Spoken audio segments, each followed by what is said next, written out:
Ito ang pinakamatinding unit sa kasaysayan ng South Korea. Mga pumatay ang mga miyembro ng unit na ito. Mga desperado at mga bilanggo na may mabigat na sentensya. Ang pangunahing misyon nila ay paslangin si Kim Il-sung, ang leader ng North Korea.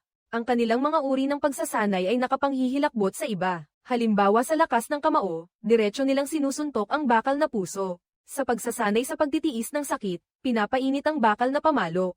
Kapag sinanay na lumangoy ng nakababad sa tubig, may nagpapaputok mula sa ibabaw.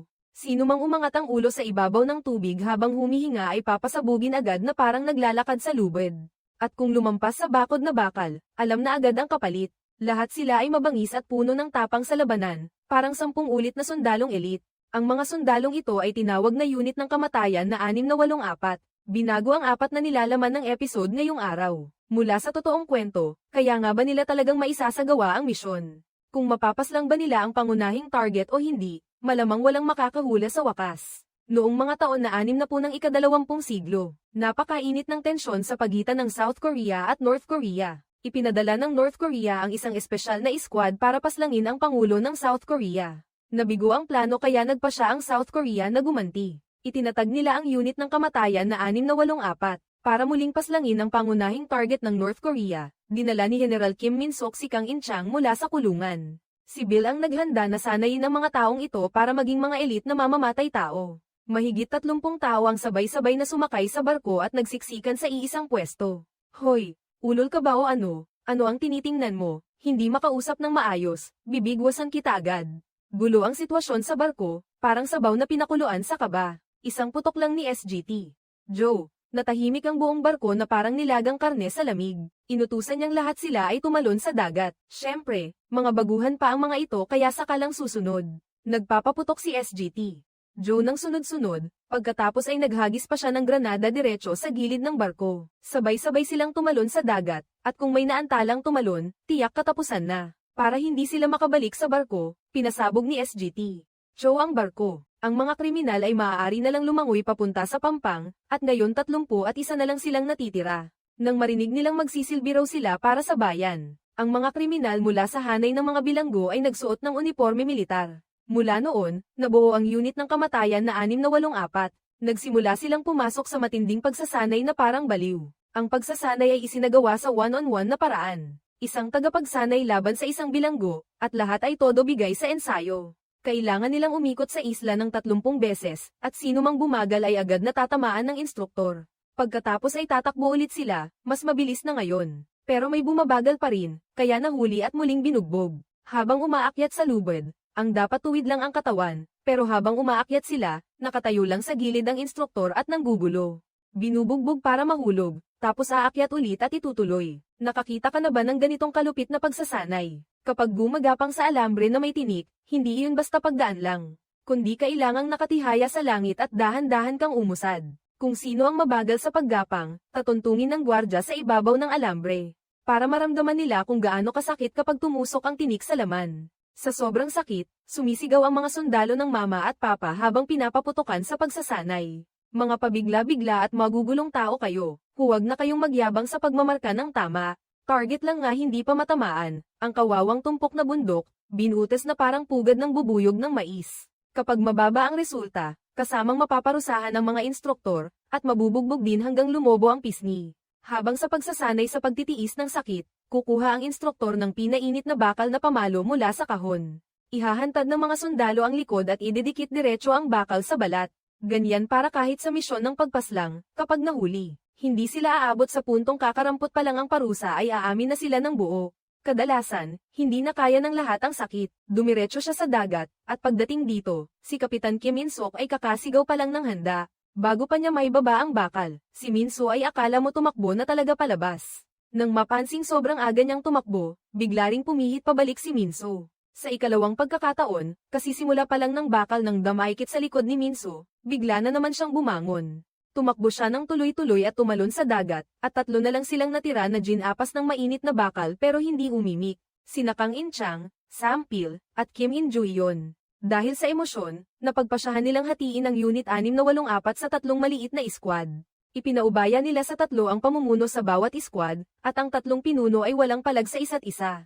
Ginamit nila ang laban sa kamao para pagpasyahan kung sino ang panalo. Habang nagbubugbugan sina Kang Inchang at Sampil, akala mo magkakalas ang langit at lupa. Hindi pala basta-bastang tao si Kang Inchang, boxenjero pala siya. Mula sa estilo hanggang sa galaw, ang lahat ay kitang-kita na bihasa. Samantalang si Sampil, lalo lang siyang nagagalit habang lumalaban, at sigaw pa niya papaluan kita nang halos hindi mo makilala ang sarili mo. Napakabata pa lang sa mukha ni Sampil, pero tuluyan pa rin siyang pinabagsak ni Kang Inchang. Pagbalik niya sa kwarto, ayaw nang makipagpalit o makipagbangayan muli si Sampil. Ang resulta, napatumba siya sa isang galaw din ni Kim Indro. Mukhang talagang mga mabibigat ang tatlong komandante na iyon, ha? Ito ang pinakamalupit na pagsasanay na matitiis ng tao. Kami, tulungan mong pigilan sila. Dapat silang magtiis sa ilalim ng tubig ng 3 minuto. Para sa mga baguhan, imposibleng matapos ang gawaing ito. Si Vincent ay nagtiis, pero 42 segundo lang. Pero kung di nila kayanin, buhay nila ang kapalit. Kapag sumilip sa ibabaw ng tubig, paputok agad ang mga bala ng mga instruktor sa ulo nila. Naghahawak kamay ang mga sundalo at pinipilit lumaban. Pagkawala ng oras, agad silang aahon papunta sa baga. Bigla na lang, papasok ka agad sa pagsasanay sa tawiran sa lubid. Kailangang tawirin ng mga kasapi ng maliit na unit ang tulay. Sa loob ng 65 segundo, kung di nila matapos, babarilin sila hanggang mamatay. Higit 30 baril ang nakatutok mismo sa kanila. Nauna ang unit ni Kim Injo, at medyo maayos ang pagharap nila sa pagsubok. Lumipas ang 42 segundo, nalampasan ang tulay, at kasunod ang unit ni Sampil at Park Chunsok. Sa unit ni Sampil, sa sobrang taas ng takot niya, kalahati pa lang ang nabanti, nanginginig na ang mga paa niya. Parang huli niyang inatake, nadulas siya at nahulog, nabali ang braso at binti. Ang unit ni Sampo, umabot ng 65 segundo lang, sakto sa oras. Ang kasunod na unit ay kay Kang Inchang. Sa una, maayos ang usad nila, pagkatapos, biglang nagkaaberya. Si Kim Injong, habang naglalakad, inatake sa puso. Naisip ni Kang Inchang ang paraan. Sabi niya, sige, kumapit kayo sa lubid. Para hindi maharangan ang mga kasunod, pagkatapos makatawid ang lahat, bumalik si Kang Inchang para iligtas si Kim Min-young, pero huli na ang lahat. Hindi na nakahawak si Kim Min-young, nahulog siya diretso sa baba at agad namatay. Naintindihan ng iba na ito na talaga ay pagsasanay mula sa impyerno. Kung di matatapos, buhay ang kapalit. Nang gabing iyon, pinagsama-sama silang lahat sa isang lugar. Nagliliyab ang bangkay ng kanilang kasamang namatay. Pagkatapos noon, lalo pang nagsikap ang lahat sa pagsasanay. Kapag gumagapang sa tinik na bakod, dumudulas na parang sabon, at kapag nagpapaputok, bawat putok tumatama sa ulo. Kapag mahina pa ang lakas ng braso, nagpapalakas sila sa pagkapit at pagbangga sa tabla. Kung mahina pa ang mga paa, nagsasanay silang sumipa sa buhangin. Kung di pa maayos ang balanse, umaakyat sila sa lubid. Sa ilalim ng tubig, lahat ay kailangang humawak ng hininga ng hindi bababa sa 5 minuto. Kapag sawa na sa ilalim ng tubig, kahit sa pamamagitan ng kamay, nag-uusap pa rin sila. Biruan pa nila, kahit taglamig, boxer shorts lang ang suot nila. Kahit may hawak na baril at tumatakbo sa nagyayelong-yelo paakyat ng bundok, nilamig di mo mararamdaman. Dahil sa patuloy na ganito, ang lakas laban ng Unit 684 na ay nalampasan ang mga instruktor. Naging elite unit sila, at tumaas ng husto ang katayuan ng Unit 684. Araw-araw silang puno ng sigla, sabik na sabik sa misyong patayin ang pinuno ng North Korea. Isang maulang gabi, sa wakas dumating din ang pagkakataong ito. Nagpa siya ang nakatataas. Ngayong gabi, aatake sila para patayin si Kim Il-sung. Kamisop, inaliw mo muna sila. Bago kumilos, determinado silang ibigay ang lahat para sa North Korea, para makita ang tunay na lakas ng hukbo ng Republika ng Korea. Sila ang magiging pinakamalalaking bayani ng bayan. Sa Republika ng Korea, taon-taon, kahit ang mga batang iyon ay wala ng takot sa kamatayan. Determinado silang paglingkuran ng bayan, walang kahit anong hinanakit. Kahit mamatay, itutuloy pa rin nila ang misyon ng Unit 684 at aalis na ang bangka. Nakatayo si Kaminsok at pinapaalis sila, pero di niya inakalang may ganitong mangyayari ngayon.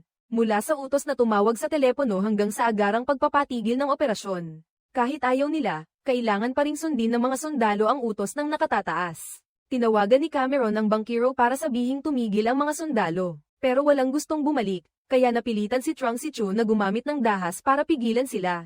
Nabihag muli ang 684 at lumabas na lumamig na ang ugnayan ng North Korea at South Korea. Pansamantalang ipagpapaliban ng operasyon sa pagpatay. Gulat na gulat ang mga sundalo, parang tinamaan ng kidlat.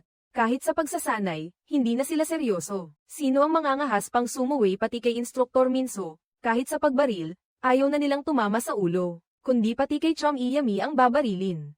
Sabi nila matagal na raw silang nandito, pero parang malapit nang mag-off-air si Hodami. Nang gabing iyon, sina Minso at Jessica ay nagkunwaring sumasakit ang tiyan at lumuwas palabas. Tumakbo sila papunta sa malayong bahagi ng kampo at naglokohan pa sa babae doktor. Nalaman na rin ni Minso ang balita, at may sumunod na para hanapin sila. Alam ni na Minso at Jesset na hindi sila basta palalampasin ni Cam Minso, kaya nagpasya silang sila na lang ang magpasya. Hinawakan nila ang mga kutsilyo at naghanda ng saksakan ng isa't isa. Sinaksak ni Minso si Jesset, pero hindi naman gumanti si Jesset. Si Minso ay nabihag sa gitna ng labanan at ibinitin. Kapag may nagkasala, lahat ng 684 na ay kailangang managot. Nang makita ni Minso na pinapahirapan ang mga kasama niya, sinabi niya, patayin na lang ninyo ako ng tuluyan. Binigwasan ni Kang Inchang si Minso ng isang pamalo, at agad siyang namatay sa lugar. Bumalik si Camille Sok sa punong himpilan at nagtanong kung kailan pa sila kikilos. Sumagot ang komandante na umiinit na ang ugnayan ng dalawang bansa. Hindi maaaring malaman ng iba ang tungkol sa pag-iral ng 684. Ipinag-utos niya kay Camille Sok na asikasuhin ang lahat ng kasapi ng Unit 684. 3 taon na silang magkakasama, at matagal nang itinuring ni Camille Sok na kasapi ng unit ang mga ito. Ang 684 na ay parang sariling pamilya mo.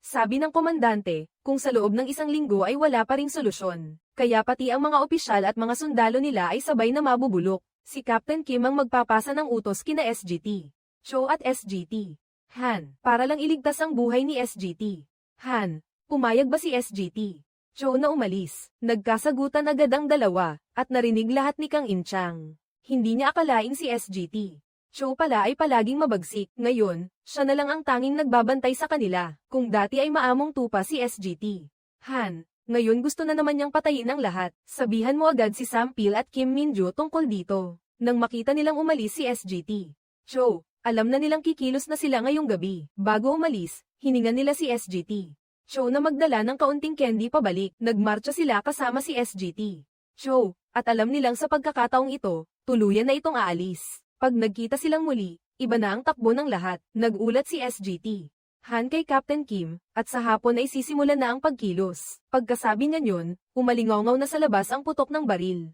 Umarangkada na ang Unit 684, madaling napaslang nila ang mga gwardya. Si Kim Minju ay itinutok ang baril mismo sa sarili niyang opisyal. Isang putok lang, patay agad. Niyakap niya ang kanyang opisyal at umiyak ng todo sa sakit, pero siya naman ang palihim na binaril ni SGT Han. Bumagsak din si Kim Minju, habang si SGT Han ay napalibutan ng lahat. Nang gusto pa niyang magmakaawa, pinagbabaril na siya hanggang mamatay. Si Kang Inchang ay biglang sumugod sa command post, pero hindi tumakas si Captain Kim. Parang bundok ang utos militar. Hindi niya yun kayang suwayin, pero hindi rin niya gustong pumatay. Kinuha ni Captain Kim ang baril ng sarili niyang sundalo at nagpakamatay. Nang makita nila ang mga kasamahang bumagsak, lalong nagngit-ngit ang lahat. Bakit ganito ang trato nila sa amin? Nagpa siya ang Unit 684 na hanapin ang Pangulo ng South Korea. Para lang makapagtanong, inagaw nila ang isang bus. Sa radyo ng bus, may balita tungkol sa Unit 684. Lalong nagngit-ngit ang lahat ng miyembro, na parang sabay-sabay na napandi ang ulo. 3 taon kaming nagsanay araw at gabi, isinasugal ang buhay para ihanda ang pambansang paghihiganti. Ngayon sasabihin nilang mga taksil kami, samantalang 500 silang may hawak na baril sa labas, pero sila pa ang matapang. Hindi man lang sila natatakot at basta na lang isinagasaan ang kotse, na may taong nataman ng bala. Sumabay ding umawit ng pambansang awit ang iba pang kasamahan para ihatid siya. Araw ng araw, dumarami ang sundalo. 3,000 na ang nakapaligid sa bus. Sa mga gusali sa paligid, puno rin ng mga armadong bantay. Napilitan ng boss na huminto. Handa na si Chairman Jiang na akuin ang lahat ng sisi. Siyempre, hindi sang-ayon si Sampil. Ang tagal pa bago ka maging bayani mag-isa. Hindi rin pumayag ang mga kasama. Sabi nila, hindi sila takot mamatay. Kung aalis, sabay-sabay na tayong umalis. Nakaabang na ang mga baril sa itaas. Hindi nila inaalala ang buhay at kamatayan ng mga sibilyan, basta pinaputok lang ang mga baril. Kahit gaano pa kalakas ang sandata, kung walang silbi, wala ring mapapala. Nagputukan ang 2 panig, at maraming kasamahan ang malubhang nasugatan. Nang makita ni Sampil na isa-isang bumabagsak ang mga kasamahan, tumayo siyang muli. Sa gitna ng walang awat na putukan, tinamaan din siya. Doon tumakbo si SGT Cho. Sinabi niyang mga sundalo niya ang mga iyon, at maaari pa niya silang mapasuko.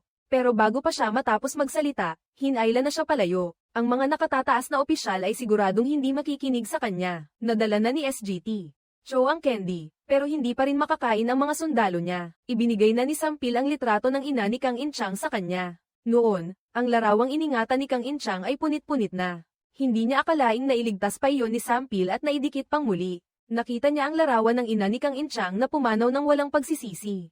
Alam din ng iba pang kasamahan na malapit na ang mga huling sandali ng buhay nila. Isinulat nila ang kanilang mga pangalan gamit ang dugo. Bilang mga taksil, tiyak na wala silang puntod. Ganoon lang nila ipinapaabot sa mundo. Hindi sila taksil, may mga pangalan kami. Kasama pa ang pangalan ng mga namatay nilang kasamahan.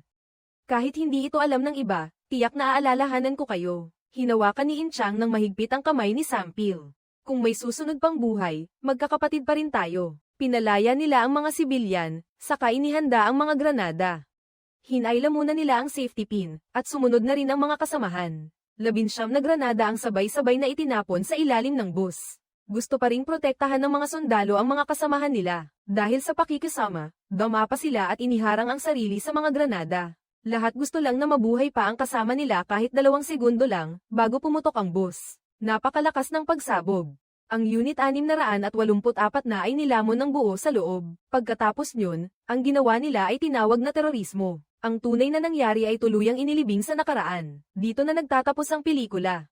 Ang pamagat ng pelikulang ito ay unit ng pamamaslang. Kaya mo bang pigilin ang hininga mo sa ilalim ng tubig ng pinakamahabang panahon? Ipaalam ninyo ang sagot sa comment sa ibaba. Salamat sa pagsubaybay. Paalam, at magkita tayo muli.